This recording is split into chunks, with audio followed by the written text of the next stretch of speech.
Sorry about that. We had a technical fault there. I think we're back live again. So we were just addressing the three questions that were asked before this live stream. What do you think is the best power fuel solution for the future of cars? And we've had various answers. Um, we've had one listener, viewer say hydrogen, one say biofuels, one say conventional petrol.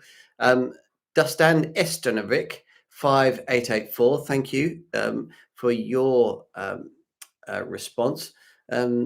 You've given us actually more options than we gave you. So he or she has given us petrol, hybrids, biofuel, electric, hydrogen, and solar in that order.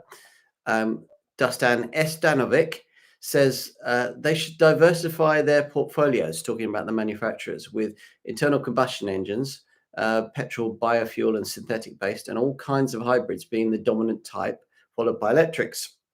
They should also develop and produce hydrogen-based vehicles, and gradually they should also work on further development and perfecting of solar-powered vehicles. Yeah, we haven't really talked about solar power, have we?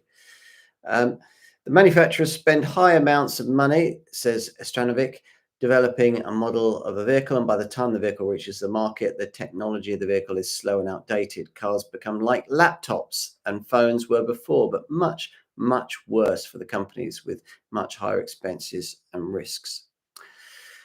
Thank you for that.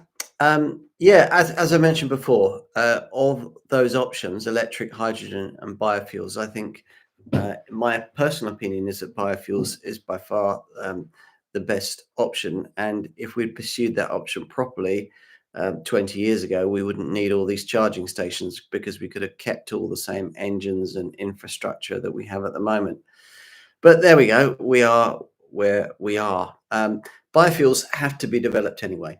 You can't put a jumbo jet in the sky with batteries. It would fall out of the sky. So biofuels are going to be needed for combustion engines for things like aeroplanes. So they're going to be developed anyway. And a lot of people in the future are going to be fed up with EVs and are going to want them for cars.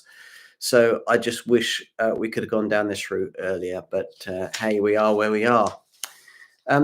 The second question I asked you is whether you think the UK government's, and it's not just the UK, of course, their intended 2030 target to restrict the sale of combustion cars. Is that realistic?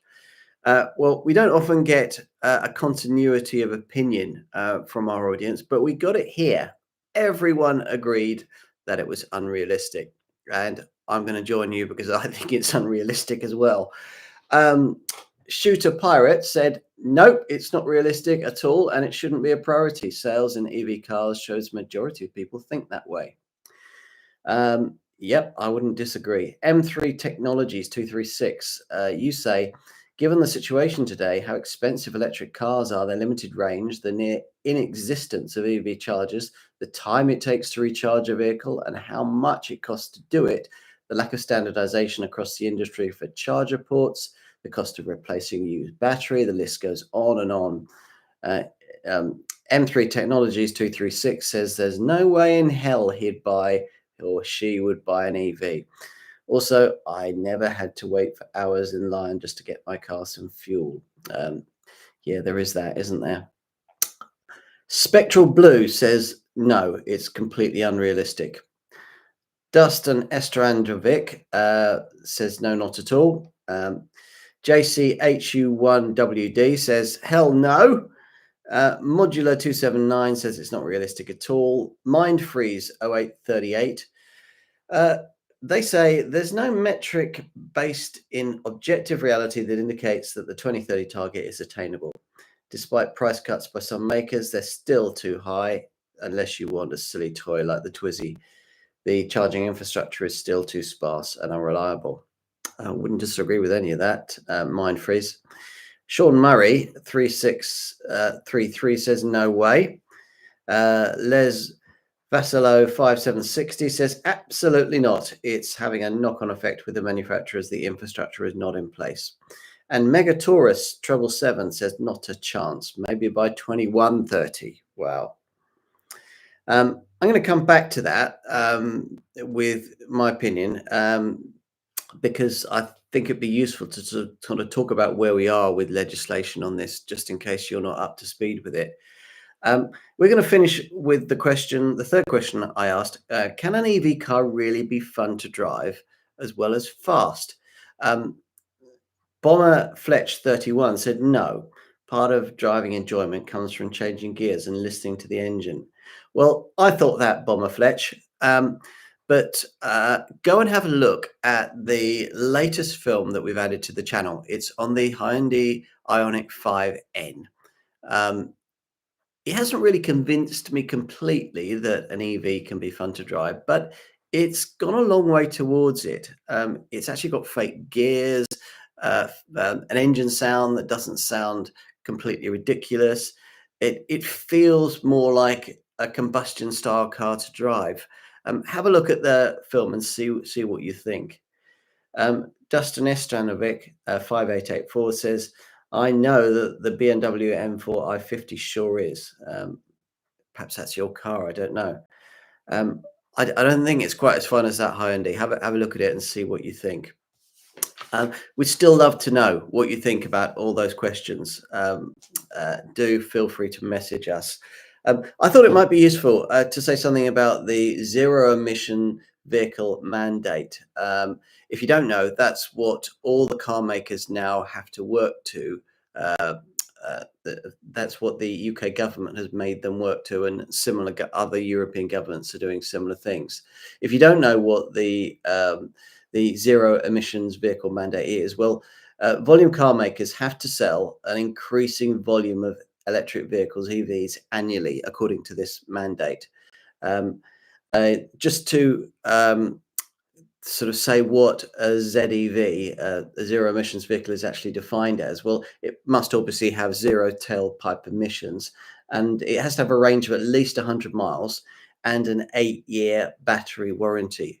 Don't sort of fall for the scam that manufacturers are including this as a sort of benefit. They have to do it according to legislation. But by the way, the zero emission mandate applies to Great Britain, but not to Northern Ireland at the moment.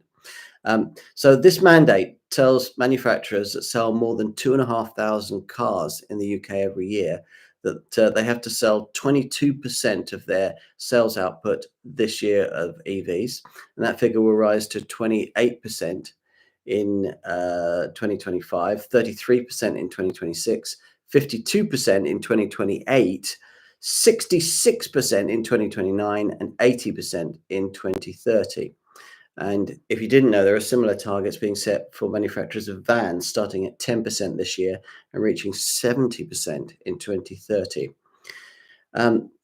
For manufacturers that don't reach these percentage totals, there's a fine of £15,000 per non-compliant car. You can imagine how that would actually ramp up.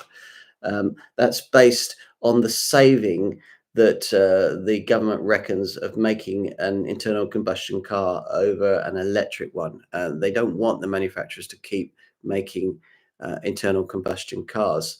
So they're going to penalize all the ones that they sell if they don't reach those percentage tools.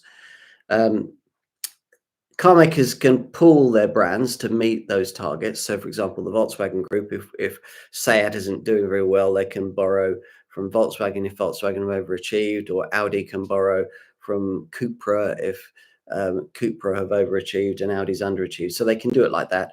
Or car manufacturers can buy what's called credits from other brands who have done better than the percentage mandate. So, for example, Ford, who haven't got many EVs at the moment, can borrow credits from BYD, who sell almost only EVs, and obviously then can do way beyond their 22% quota. I was interested to know when I looked into this that there isn't actually a formal ban on internal combustion cars at any point in the future at the moment. There's only legislation that requires 80% of new car sales to be zero emission by 2030. So that means the 20% can continue, but they haven't decided what that 20% should be. Is it hybrids and PHEVs only, or can it still be ordinary combustion engines?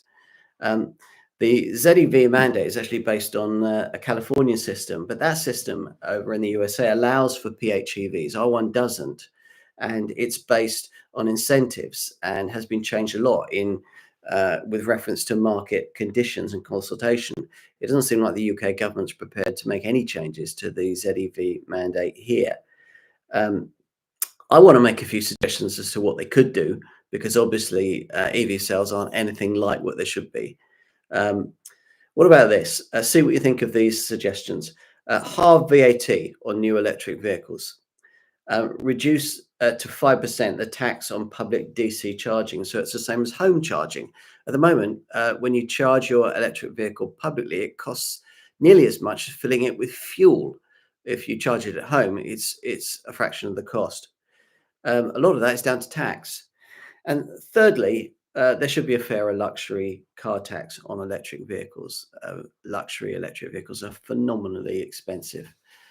Um, I hope you found that useful. It's been really great just hearing from you and just finding out a little bit more about what you think about all those particular issues. Thank you for the response uh, that uh, you're telling us that you love the content so much. Thank you for that. Really appreciate it. It takes an awful lot of effort to put together the content. So it's really nice when we get positive feedback from you all. It's all read, it's all very much appreciated, and I share it with the team. So thank you very much for viewing. Thanks for all your feedback to the questions. We're looking forward to doing another of these live streams in a few weeks' time. If you've got any ideas about how we can promote the channel, how we can improve the channel, then do let us have it. Do go and view the new Ioniq 5N film if you haven't seen it, because we think you'll enjoy that. And we're really looking forward to hearing from you as we go on the next few weeks towards the end of this year. I think this year we've done more car films, more road test films than any other to date. And we've got some really great ones coming up on the new Range Rover Sport, the Mercedes EQE SUV. Last week we filmed the Aston Martin DB12. So I hope you're going to enjoy all of those in the coming weeks. It's been great to talk to you all, and look forward to the next live stream.